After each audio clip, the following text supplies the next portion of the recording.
Marcano en Vivo es presentado por Jenny Páez y Asociados. Para mí es una de las mejores opciones cuando se trata de los temas migratorios. Contáctanos al 786-338-1313. No dejes de consultarlo. Tenemos la respuesta a todos los cambios migratorios que ocurren actualmente en los Estados Unidos. Jenny Páez y Asociados. Ductolimpio USA es mi nuevo aliado. Jamás imaginé que mis alergias y las gripes constantes de mi familia eran causadas por la presencia de polvo, ácaros y hasta polen en los ductos del sistema de aire acondicionado de mi casa. No dejes de buscar a los mejores profesionales. El equipo de Ductolimpio USA te ofrece un servicio muy bien hecho. Cuentan con los mejores equipos para descontaminar tu hogar. Respira aire limpio con Ductolimpio USA. Los puedes ubicar a través de este teléfono 305-510-8871. Hoy quiero recomendarles con toda la confianza a mi nuevo aliado comercial, José Gotera, de Gotera Insurance. Puede convertirse en tu mejor consultor financiero y además en tu asesor de seguros personal. Hola, mi nombre es José Gotera, consultor financiero y asesor de seguro. Obamacare es un seguro de salud a bajo costo, donde el gobierno federal le otorga un crédito fiscal a las personas que trabajan de forma legal aquí en los Estados Unidos y que declaran impuestos. El periodo de inscripción de Obamacare comienza a partir del 1 de noviembre. Toda persona que tenga algún estatus legal, que esté haciendo asilo político, TPS, residencia, tiene todo el derecho en obtener un seguro Obamacare. José Gotera lo puedes ubicar directamente por su celular. Aquí está, 407-408-9139. Busca mayores detalles si lo necesitas en su website, goterainsurance.com. Conviértelo en tu mejor aliado. Gotera Insurance. Busca y trabaja siempre con los mejores. Gotera Insurance. Betty y Manuel son mis amigos y los dueños de Natural Press y personalmente supervisan todo el proceso desde que reciben su ropa en Natural Press. No hay cosa que más me guste que recomendar a profesionales apasionados con su oficio y es precisamente lo que usted va a encontrar en Natural Press. Manuel disfruta cada etapa de este negocio en el que ya tiene 32 años ininterrumpidos trabajando. ¿Cuáles son los beneficios de confiar en Natural Press? Primero, que prometemos que tus prendas favoritas e incluso las más delicadas serán tratadas con exclusividad y con mucho amor. Para Natural Press es un gran desafío recibir trajes y vestuarios exigentes, esas piezas únicas que no todos se arriesgan a limpiar. En Natural Press es nuestro mayor reto. Contamos con el privilegio de tener nuestro propio estacionamiento, algo inusual en la céntrica y muy visitada Coral Gables. Estamos en el 2271 Coral Way, en Miami, Florida, 33145. Llámanos con toda confianza al 305-854-1044. Una camisa la lava cualquiera, pero para todo lo demás, Natural Press. Hola, muy buenas noches. Mi colega Oscar Aza tiene la noche libre. Soy Alejandro Marcano Santelli y les agradezco nuevamente me acompañen en este recorrido por las principales noticias del día y su más completo análisis. El balance definitivo entre republicanos y demócratas en la Cámara de Representantes y el Senado continúa, aún sin definirse, pasada ya 48 horas, mejor dicho, del fin de las elecciones de medio término. El pasado martes, los estados de Arizona y Nevada marcan con lento ritmo el conteo de miles de boletas, aún pendientes de escrutar, que pudieran marcar la diferencia en los estrechos márgenes que separan a ambos partidos del control de los órganos legislativos. Para conocer quién representará a Georgia en el Senado Federal, habrá que esperar hasta el 6 de diciembre. Desde el campo demócrata, el presidente Joe Biden volvió a ofrecer hoy a los republicanos la posibilidad de trabajar por la aprobación de nuevas leyes, aunque dijo, escuchen bien, que para ello también haría falta que los republicanos quisieran trabajar con él. El bando republicano continúa el examen de las causas que impidieron la ola roja que se anunciaba en estos comicios y también las consecuencias en el liderazgo del partido que tendrá previsiblemente el sólido triunfo al gobernador de la Florida, Ron DeSantis. Desde Mar-a-Lago, el expresidente Donald Trump ha preferido reservar sus comentarios hasta el importante discurso que va a tener seguramente el próximo martes. Pero la gran noticia del día ha sido la reducción de la inflación anunciada hoy oficialmente por la Oficina de Asuntos Laborales, que provocó la euforia en las bolsas y su mejor jornada en los últimos 2 años. De inmediato iremos al análisis también de la dinámica actualidad nacional y también abordaremos entre nuestros temas de hoy la reanudación de los trámites para inmigrantes en la Embajada de Estados Unidos en La Habana y la resurrección de Nicolás Maduro en los foros internacionales, aunque usted no lo crea. El dictador venezolano se pasea por los pasillos de la cumbre climática que se celebra en Egipto y se fotografía con John Kerry, el presidente francés Emmanuel Macron. Nada mal para un fugitivo de la justicia por el cual Estados Unidos está ofreciendo desde hace muchos meses atrás $15 millones por su cabeza. Todo esto y mucho más esta noche en Ahora con Oscar Aza, el primer programa periodístico de la Florida, gracias a la calidad de sus invitados, la preferencia de ustedes y su credibilidad y responsabilidad informativa. En los próximos 2 segmentos vamos a estar conversando de esta política nacional. Raúl Gastesi, abogado y analista republicano, y Rodolfo Poe están con nosotros en el set, analista demócrata. Y lo primero, hablamos tras cámaras que hay una gran frustración, ha pasado 48 horas, pero pudieran pasar muchos días más para conocer los resultados. Comienzo con el señor Gastesi. ¿Por qué tenemos que esperar tanto en el primer país del mundo para conocer resultados? Por la diferencia de leyes. En Arizona y Nevada no empiezan a contar los votos hasta ahora. En la Florida y en otros estados los empiezan a contar cuando entran. No dan los resultados, pero los empiezan a contar. Una pregunta que hizo alguien hoy es, ¿se van a saber los resultados de Georgia en el runoff antes que cuenten en Nevada y Arizona? No es cierto que va a pasar así, pero tener que esperar una semana o más para los resultados de una elección es inaceptable. Rodolfo, esta espera que pudiera llegar incluso a Georgia, que se va a definir el próximo 6 de diciembre, ¿no siembra dudas en aquellos que en 2020 dijeron, mira, aquí hay algo que no me olía bien? Sí, incluso lo que más me preocupa no es tanto la duda que se preste para los locales. A mí me preocupa las democracias latinoamericanas, que quieran utilizar la referencia norteamericana como, si se quiere, para justificar cualquier atraso que puedan tener en sus elecciones. Nosotros somos muy dados a ser observadores en los procesos latinoamericanos que tienen que ver con elecciones y siempre estamos muy, si se quiere, como observadores, viendo, asegurándonos que no hayan fraudes en el proceso. Situaciones como esta, no entendiendo los países nuestros que Estados Unidos es un país descentralizado, incluso al punto hasta municipal, donde un municipio te puede parar unas elecciones estatales por completo hasta que ese municipio no decida emitir la totalidad de sus votos, y ahí yo creo que radica mi mayor preocupación, es en lo que puede emitirse hacia afuera como proyección de la democracia. Pero bueno, aquí internamente todos quisiéramos saber quién va a controlar la Cámara, quién va a tener el control del Senado. Habrá que negociar, como dijo el presidente Biden hoy, que además dice y espera que los republicanos quieran hacerlo con él. ¿Esto pasará? Lo dudo. Él nada más que ha tenido una mayoría de 4 votos en la Cámara de Representantes. No van a pasar mucho. Biden se va a convertir, para pasar algo, se va a convertir en un presidente centrista. Si no, no va a pasar legislación. Y ahora vienen las investigaciones de Hunter Biden.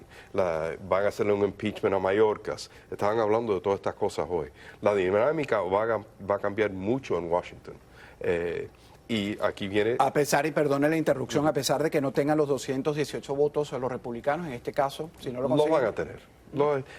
Creo que tienen que ganar el 20% de los votos de los puestos que quedan por contar. 34, claro. Los republicanos ganaron más de 6 millones de votos en contra de los demócratas en esta elección para la Cámara de Representantes. Más de 6 millones de votos están adelante. Nueva York tiene 11 republicanos en la Cámara de Representantes. No fue una ola que se esperaba, pero estamos muy orgullosos de lo que ha pasado. Había una gran movida del mar. Ahí, ¿eso lo opina también? No, si tú supieras que yo lo veo de otro punto de vista, incluso del punto de vista histórico. Cuando hablamos de ola, podemos hablar de la ola roja del 94, cuando Clinton en su momento llegó hasta perder 54 congresistas, o el mismo Obama en el 2010, cuando llegó a perder 54 congresistas. Si acaso la diferencia terminan siendo 7 congresistas más a favor de los demócratas, creo que McCarthy es que posiblemente se vea con un enredo más grande que el presidente Biden, porque tendrá un liderazgo, pero será un liderazgo débil, y es un partido que tiene sus segmentos, ¿verdad? Están los extremistas también, como lo existen también dentro del Partido Demócrata. Los hay, y posiblemente no le permitan a él dirigir el Congreso como él lo visualizaba, ¿verdad? Pero que creo que al final aquí hay que comenzar a traer normalidad a la conversación. Creo que es una buena señal no solamente de parte de las elecciones, sino de los mismos resultados, que estamos llegando a un centro donde los ruidos externos ya no van a incidir tanto sobre la democracia norteamericana. Pero ya aquí un representante de los republicanos está diciendo que esa invitación que está haciendo el presidente Biden quizás no va a ser tal cual, ¿no? O bueno, lo que las pasa, negociaciones serán en el Congreso. Lo que pasa es que tú me das, yo te doy. Así va a ser. Y así es la política. Pero lo que pasa es que los demócratas han estado gobernando como si tenían un mandato. Y no lo tenían. Tenían un voto en el Senado del vicepresidente y tenían 4 votos y pasaron trillones de dólares y unos estatutos muy estrictos y que los republicanos estaban en contra, pero no podían hacer nada porque no tenían los votos. Y ahora él dice que quiere trabajar con los republicanos. Lo que pasa es que uno no lo cree. No creemos que está en buena fe. Los republicanos han estado ganando asientos en la Cámara de Representantes desde el 18. En el 18, el 20 y ahora en este año ganaron más. Ha sido poco a poco. El Partido Demócrata tiene sus problemas. El Partido Republicano tiene problemas también de Donald Trump, que es un problema. Y hay que analizarlo y lo vamos a hacer. Sí. Le pregunto a Rodolfo Pou, precisamente cuál es la evaluación, porque ambos partidos deben estar sentados con sus grandes autoridades e incluso locales. ¿Qué hicimos bien y qué hicimos mal? Claro. ¿Qué hizo mal el Partido Demócrata? Tú sabes que el Partido Demócrata no le prestó atención a los latinos. El Partido Demócrata permitió que se le tildara como un partido socialista y nunca salió a enfrentar esa designación. Y es mentira que el Partido Demócrata es un partido socialista. Eso es un extremismo, si se quiere, para explicar políticamente. No debió permitir que esa retórica que creciera dentro del lenguaje de los latinoamericanos, porque estando afectados por socialismo o gobiernos dictatoriales en nuestros países de Latinoamérica, nunca se debe permitir que un partido en los Estados Unidos adquiera ese perfil. De ninguna forma debe permitirse, y no atendieron eso. Sí, y yo le quiero hacer la pregunta también a Raúl Gasteiz, precisamente atacando este tema, porque el acercamiento de la administración Biden con Cuba, esto que vamos a hablar dentro de algunos segmentos, la reapertura en enero de la actividad consular plena, la visita de funcionarios de Canadá y de Estados Unidos a Cuba, el estrecho de mano que se dieron en Egipto, el dictador Nicolás Maduro, que tiene precio en su cabeza, como lo decíamos al principio, en el litoral. Es vulgar tener relaciones y hacerle caso a estos dictadores que están matando. Estas personas salieron el 11 de julio en Cuba a demostrar y cerraron la isla entera. A palo le cayeron a esta gente. Y nosotros vamos a ir y darle la mano, no solamente nosotros, los europeos también, darle la mano. ¿Qué ofrece Cuba a los Estados Unidos? Yo siendo cubano, pero ¿qué interés tienen los Estados Unidos en Cuba que tienen que proteger? De verdad que lo único que hace Cuba es exportar revolución, ayudar a los narcotraficantes. ¿Qué hacemos nosotros? De ninguna manera besuqueándonos con Fidel Castro. Bueno, vamos a hablar de eso y después le hago la pregunta de la posibilidad de traer petróleo a Venezuela en estos nuevos acercamientos, que es lo que hace a algunos señalar que el Partido Demócrata se acerca al comunismo o son comunistas. Hacemos una pausa, amigos. Al regresar, Wall Street tuvo una jornada histórica tras los datos sobre la caída de la inflación en Estados Unidos, y mientras continúa el conteo de votos, la frontera sur sigue abierta.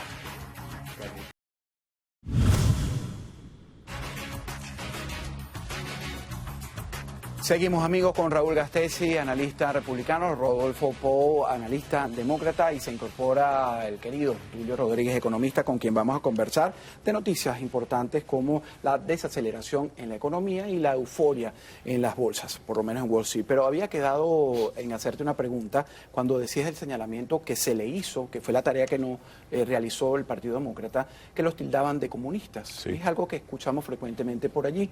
Pero este acercamiento con los dictadores, esta política con Cuba, esto que vimos en Egipto, la posibilidad de traer petróleo, el intercambio de los rehenes por 2 sobrinos que estaban de Cilia Flores aquí ya sentenciados, eso lleva a mucha gente a señalarlo. ¿Cuál es tu opinión? Los demócratas nunca han sido bendecidos por la gracia de poder compartir con una persona de naciones comunistas, ¿verdad? Como lo han podido los republicanos hacerlo, puedo citar desde Reagan con sus relaciones con Gorbachev y con todo posteriormente, con el mismo, los que siguieron posteriormente, el mismo presidente Trump en sus interacciones con el dictador de Corea del Norte, o ya fuera con el mismo Putin. En fin, los demócratas, sin embargo, no han tenido esa gracia de poder tener esa relación pública donde no sea mal vista. Pero en otro orden, aprovecho para decir, yo no veo ninguna necesidad de estar paseándose, ni bailando, ni acariciándose con ningún dictador, con ninguna figura de tendencia comunista en ninguna de las partes. Tú puedes hacer tus negociaciones en cuartos cerrados sin tener que eso se convierta en una especie de pasquín público donde finalmente se utilice en su contra. Gracias, Rodolfo. Y Raúl, vamos a hablar ahora de economía, pero vamos con Tulio de inmediato para que nos analice. No voy a perder mayor tiempo, porque uno de los temas más importantes para los votantes de estas elecciones de medio término fue precisamente los bolsillos, que se han visto afectados durante este tiempo, pero hoy tenemos buenas noticias, Tulio. Así mismo es, y por eso siempre digo que el mundo se mueve completamente al margen de las ideologías, a pesar de que los ideólogos no lo quieren aceptar así. Nosotros vimos una subida de los mercados hoy sustancial. ¿Por qué pasó? Básicamente porque el índice de precios pasó de un 8.4, todo el mundo se siente asfixiado, a un 7.7 y dijeron, qué maravilla, la cosa se está comenzando a controlar. El mayor riesgo que existe en cualquier sociedad históricamente es el riesgo de la inflación. Porque cuando tú tienes inflación, toda la sociedad completa, ricos, medios, pobres, todos se empobrecen mucho más. Y pareciese que con un cambio como el de hoy, nosotros tenemos situaciones mejores. Yo tengo un gráfico que les pedí que pusieran, que se trata de la proyección del Producto Bruto Mundial de distintos países. Esas son unas cifras que tiene el Fondo Monetario Internacional. Y tú ves como los Estados Unidos tienen un decrecimiento que va del 2021 al 2023. El 2023 de 5.7 a 1. Exactamente, de 5.7 a 1. Sin embargo, los Estados Unidos tienen una base real muchísimo mayor, porque tienes una clase media mucho mayor, porque tienes una capacidad de empleo mucho mayor. Si tú comparas con Alemania, que tiene una proyección negativa, 0.3%, y Alemania es el motor de Europa, tú dices aquí está pasando algo muy serio. Y si lo comparas con con Rusia, que nos tiene en estos momentos a todos en vilo, Rusia va en caída libre. Es una economía relativamente pequeña porque representa menos del 2% de la economía mundial y está en negativo. Pero China quiere desplazarnos y tiene unos números mejores que Estados Unidos, ¿no? No, hay que ver bien los números de China, porque China no está en una situación de ventaja. China viene creciendo en los últimos 10 años a raíz de un 8-9% interanual. ¿Por qué? Porque viene de unos niveles sumamente bajos. Nosotros a raíz de la pandemia, China se detiene como un frenazo y pasa del 8 al 3. Para China eso es gravísimo porque tiene una población inmensa de 2 billones de personas y la proyección es que para el año que viene no va a llegar ni a la mitad de donde estaba. Eso coloca a los Estados Unidos en una posición de ventaja única. ¿Para qué? Para poder traer fábricas a los orígenes, para poder crecer de nuevo. Tú tienes aquí 2 poblaciones, como son Detroit, como son Houston, que tienen toda una capacidad instalada, que no la estás utilizando efectivamente. Todo eso lo puedes reconvertir. Tú puedes tener un plan para importación de talento, como no se ha hecho nunca. No abrir las fronteras a cuanto desvergonzado tengas por ahí. No, vamos a importar verdaderamente talento y hacer de América lo que siempre América ha sido. Y se están dando las condiciones, aún en medio de esta crisis, para que eso pueda ser así. Eso es un excelente análisis. Bueno, por lo menos ahora sí entendí la gráfica y las expectativas que tenemos para estas grandes naciones, incluso para China. Fíjate, Raúl, que uno de los temas, lo decíamos al principio, que llevó a los votantes era el económico.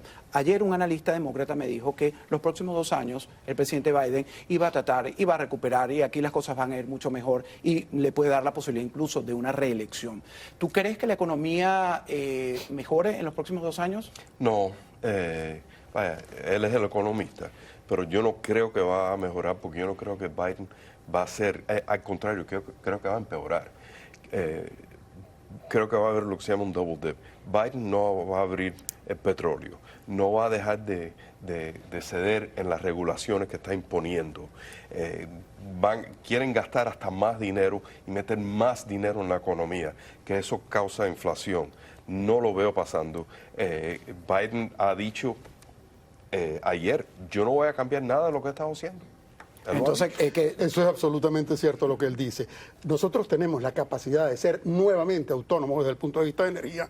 Tienes toda la capacidad con todo el fracking, con todo eso para ser independiente como ningún país del mundo. Y si tú dices yo no voy a cambiar nada, tú estás de vuelta, volteado totalmente a la realidad. Lo que él dice yo coincido plenamente con él, pero las condiciones sí las tenemos. Lo que hay que hacer es un poquito inteligente. ahora, bueno, vamos a preguntarle a Rodolfo Po, que es el analista demócrata aquí, si nada cambia, esto los puede perjudicar a tu partido en 2024. Totalmente. Pero ¿por qué esta declaración del presidente Biden de que nada va a cambiar? Creo que es necedad. Creo que saliendo de unas elecciones uno no tiene que redirigir ninguna política y mucho más para una política que hay que implementar por los próximos 2 años. Y tú acabas de salir muy poco y si se quiere lastimado de unas elecciones que se pensaba que te iban a destruir. No hay necesidad de gastar ese capital político en este momento. Eso se puede ajustar más adelante. ¿Lo ves como presidente en 2024? Wow, eso es una pregunta muy difícil, porque incluso yo me preguntaba hoy si todos esos candidatos que terminan siendo presidentes eran vistos como cabeceras de una contienda en el momento 2 años antes. Por eso yo sé que todo el mundo está hablando de DeSantis y sus grandes logros, pero la historia política nos ha dicho que esas personas que se ven como punteros no siempre terminan siendo los que encabezan. DeSantis puede ser el próximo presidente, Ojalá. Biden o Ojalá. Donald Trump. El único que no le puede ganar a Biden es Donald Trump. Cualquier republicano le gana a Biden. Ahora, yo creo que los demócratas, corra Biden o no, Biden va a tener alguien que va a correr en contra de él. Alguien prominente. Lo van a hacer. Se lo hicieron a Jimmy Carter y se lo van a hacer a él. ¿quién nos conviene que gane? Habría que preguntarle a la gente de 20 y 30 años qué es lo que ellos quisieran tener como representante. El mundo va a cambiar completamente y toda esta gente se va a quedar viendo pasar el autobús de la historia frente a ellos. ¿Y qué crees tú que esa juventud, esa nueva generación merezca como presidente del El próximo problema que tiene, periodo? yo no puedo hacer ese juicio, pero nosotros tenemos un proceso porque todo el esquema social le está dando la espalda a uno de los valores centrales que tienen los Estados Unidos, que es su estabilidad democrática. La gente está harta del mismo discurso, la gente está harta de Washington, la gente está harta de todo ese proceso legislativo y la política no es conducente a un desarrollo armónico donde tengas una población que sea una sola. No podemos decir, no, el Congreso está dividido, nosotros somos dos grupos distintos. No, nosotros somos una sola nación y el que pueda lograr identificar eso en la población, ese es el líder que tú quieres. Terminamos con tu comentario. El problema es que estamos muy aparte, muy derecha, muy izquierda. Necesitamos encontrar el centro. Ese es el problema que tenemos en este país. Y es el problema momento. en el que deben trabajar demócratas, republicanos Claro. y nosotros como votantes de ambos países, así seamos independientes. Gracias a los tres, ha sido un gran análisis. Nosotros tenemos que hacer una pausa y al volver nos vamos a Cuba. Estados Unidos anunció que retomará el procesamiento de todas las visas de inmigrantes en su embajada en La Habana a partir del 4 de enero. Pero antes, Rusia inició su retirada de la ciudad ucraniana anexada de Kherson, pero Kiev advirtió que podría ser una trampa. Nos acompaña aquí en el estudio uno de los más queridos abogados de inmigración por todo el equipo, por todo el club, Alejandro Vázquez. Bienvenido. Gracias. Alejandro, ¿es una buena noticia esto? Es muy buena noticia porque da paso a un proceso que quedó interrumpido en el año 2017 y que ha creado muchos problemas para los cubanos de aquí y en la isla.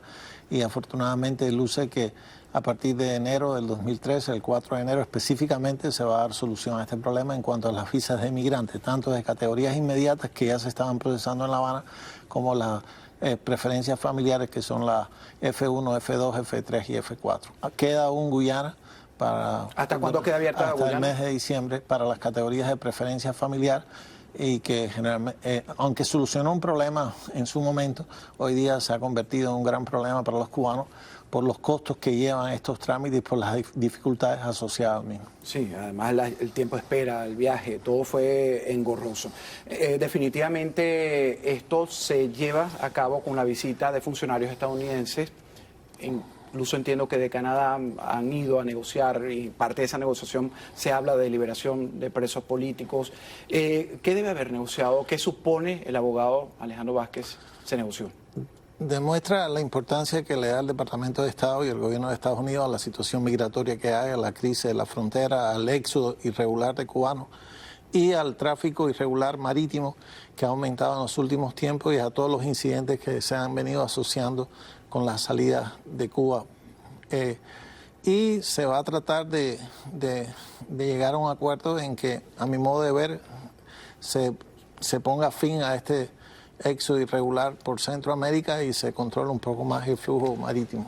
Según su criterio, es más una decisión para evitar este flujo que un acercamiento que, como muchos cubanos pueden estar viendo, una cercanía entre la administración Biden y el régimen castrista. Por parte del gobierno de Estados Unidos, yo creo que sí, la prioridad del Departamento de Estado en ese momento es el Departamento de Estado siempre ha estado preocupado por el tema de los derechos humanos en Cuba y es un tema que puede estar subyacente. El gobierno cubano tiene mucho interés en determinadas medidas económicas, alivios, que se elimina Cuba de la lista que patrocinan al terrorismo. Eso es una prioridad importante para el gobierno cubano, a mi modo de ver, en el año 2023, por las dificultades que crea en el flujo económico y de caja al gobierno cubano esta tabulación en esta lista.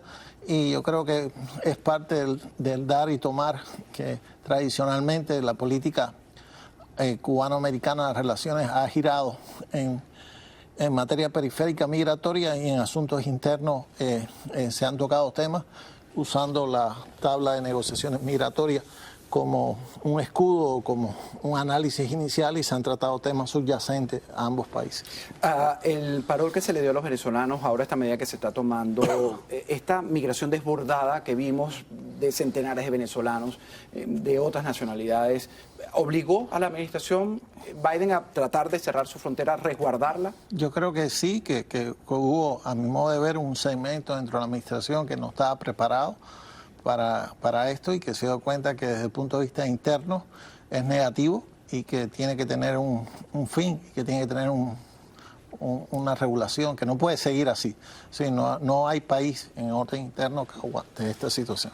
Ahora, esta frontera, ¿usted cree, perfila que las medidas que se tomen puedan permanecer de esa manera? Es decir, que se busquen maneras de salir, las 20.000 visas que se le van a dar a los cubanos como se hacía antes. Es muy difícil regular el problema migratorio porque tiene muchas variables sociales, variables políticas, y se ha ido de la mano. Y a veces controlar lo que está fuera de control cuesta más trabajo que tener un flujo ordenado. Pero evidentemente si sigue así, va a crear muchos problemas y que ninguna administración puede darse el lujo de tenerlo. Y no creo que la opinión pública americana esté preparada para que eso se mantenga en víspera de una elección en el año 2024. Bueno, fíjese, una de las cosas que tiene que ver con esto en el minuto final que nos queda, el piloto Rubén Martínez, que está en un estado, por supuesto, ya sabemos que no le han dado permiso de salir de la cárcel. ¿Es una señal, un mensaje? ¿Cuál es la lectura de Alejandro Vázquez? No necesariamente, porque tiene un tema jurisdiccional. Cuando estás en corte, el tema de la fianza no la puede controlar el juez, a mi modo de ver, porque si es un arribante extranjero, que lo es, porque llega a través de un puerto de entrada, el juez está limitado en funciones de salida de la persona. El juez puede atender el pleito de asilo.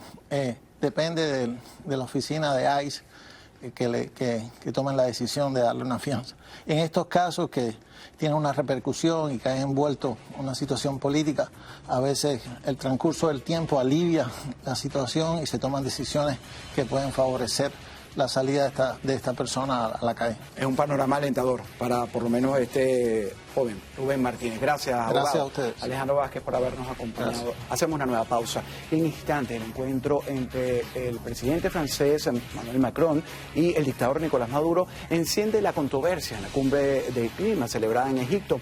Ahora lo dejamos con imágenes del primer vuelo entre Colombia y Venezuela, que aterrizó en el aeropuerto de Maiquetía tras 2 años y 8 meses de suspensión de las conexiones aéreas.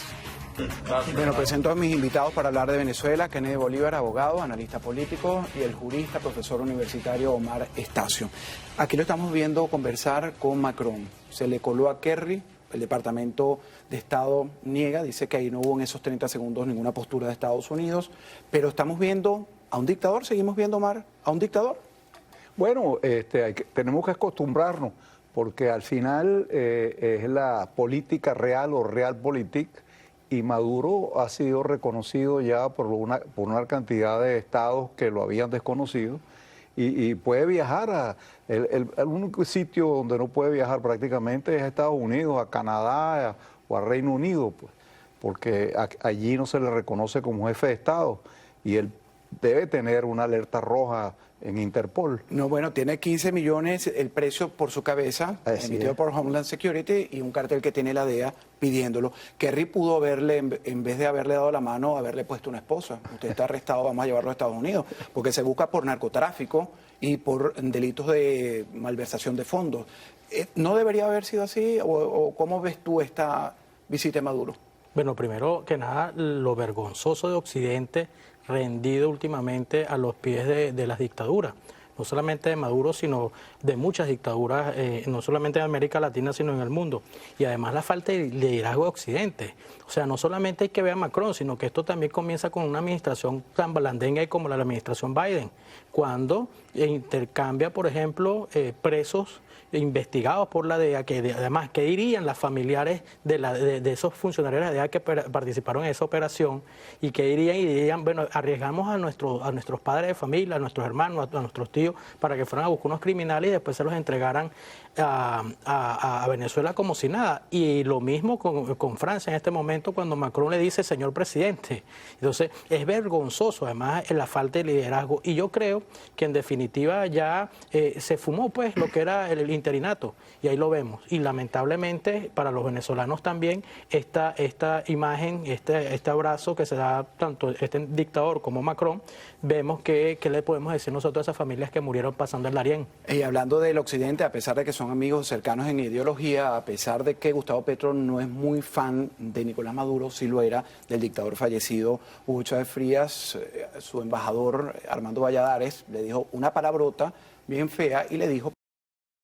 Los medios le preguntan horas después, lo hacen retractarse, él dice, no, me regañaron suavemente, pero no lo debía haber dicho, pero es así. Es decir, ¿se acaba el fin del interinato? Bueno, Guaidó, más allá de la simpatía o antipatías que puede generar, no obtuvo el resultado que se esperaba de él. Y lo que se viene encima, lo que se vislumbra, pues es que ese interinato está ya languideciendo. Y la ruta que lamentablemente se ve es la ruta electoral otra vez. ¿Y confías en ella para salir de la dictadura? Pues evidentemente que no, porque fíjate tú que allí se ha instalado una comisión para dirigir las primarias de la oposición, pero no se habla del voto de los venezolanos en el extranjero. Hay 4 millones de votos aquí fuera de Venezuela. Pero yo te digo algo y les digo a los dos. Yo desde afuera no quisiera votar, enfrentarme a un dictador que tiene todo confiscado. Kennedy. No, claro, y además me hago eco de las palabras del profesor Estacio. Es que lamentablemente no es que solamente vamos a votar en contra de la dictadura, es que también la oposición permite que la dictadura los llame a elecciones, pero detrás de cámara dicen es una dictadura. Entonces las contradicciones también de una oposición que es lamentable, además deprimente, un papel que lo hemos visto durante todo este tiempo. Y bueno, van al proceso electoral, pero con una sola condición: no van a entregar el poder, porque ellos no van a salir del poder para entregárselo a la oposición, para después llevar un proceso de judicial que deberían enfrentar en cualquier momento. Ahora hablamos, yo creo que la mejor persona para analizarme eres tú, Omar, como jurista. La relación, hablaba de la vergüenza del Occidente, pero fíjate que lo que está ocurriendo entre Colombia, en el intercambio de sus ministros de transporte con el de la dictadura, con el primer vuelo que llegó ayer, que ya lo vimos en uno de los cortes, empiezan a decir que tienen que levantar las sanciones a Conviasa. Conviasa había sido en 2020 sancionada por el Departamento de Tesoro estadounidense porque ahí trasladaban a los corruptos, a los mafiosos, y por eso tiene sanciones que no se han levantado. Pero pareciera que por allí van. Es decir, ¿crees que finalmente Estados Unidos se las levante y permita eso, o la relación Colombia-Estados Unidos va a ser más firme que la de Colombia y Venezuela? Bueno, fíjate, yo creo que al final las sanciones tienen un contenido más simbólico que otra cosa. ¿Qué gobierno ha caído con motivo de las sanciones? ¿Cuántas sanciones ha impuesto a Cuba, a Norcorea, a Noriega en Panamá? Le impusieron una cantidad de sanciones hasta el punto de prácticamente confiscarle el canal de Panamá. Y sabemos cómo fue que terminó saliendo Noriega. De manera que las sanciones desde el punto de vista práctico, yo dudo mucho pues su efectividad. Pero Kennedy, fíjate, si levantan todas las sanciones que han tenido sobre el Tesoro, las propiedades que tienen afuera, y ya estamos viendo esta relajación con el dictador que se pasea, incluso con la Venezuela que parece normalizada y sabemos que no lo está. Entonces, ¿a dónde pudiera llegar esta dictadura? ¿Se consolidaría mucho más? Por supuesto, pero es que está consolidada, sin liderazgo, con la situación de la falta de liderazgo también de Occidente y sobre todo de Estados Unidos, que era el país más fuerte en contra de la dictadura. Hemos visto cómo poco a poco se ha ido relajando esto. Inclusive hemos visto misiones diplomáticas que han mandado el propio gobierno a reunirse con la dictadura sin ningún problema y sin inclusive notificarle a Juan Guaidó, pero después de la semana te dicen reconocemos a Guaidó y a la semana siguiente te sueltan los narcosobrinos. Entonces tú dices, o sea, esto ya está más que claro, sí, esto está más que claro y esto no es un tema de diplomacia, sino es un tema de acuerdos de gobierno que ellos lo reconocen como gobierno ahora. En 15 segundos, Omar Estacio, ¿tenemos a Maduro por un buen rato? Lamentablemente no veo luz en el túnel. Eso es muy triste para los venezolanos, para los cubanos, nicaragüenses y todos aquellos que sufren precisamente las botas de las dictaduras. Gracias a ambos, a Kennedy y también a Omar Estacio. Regresamos de inmediato, no se aparen.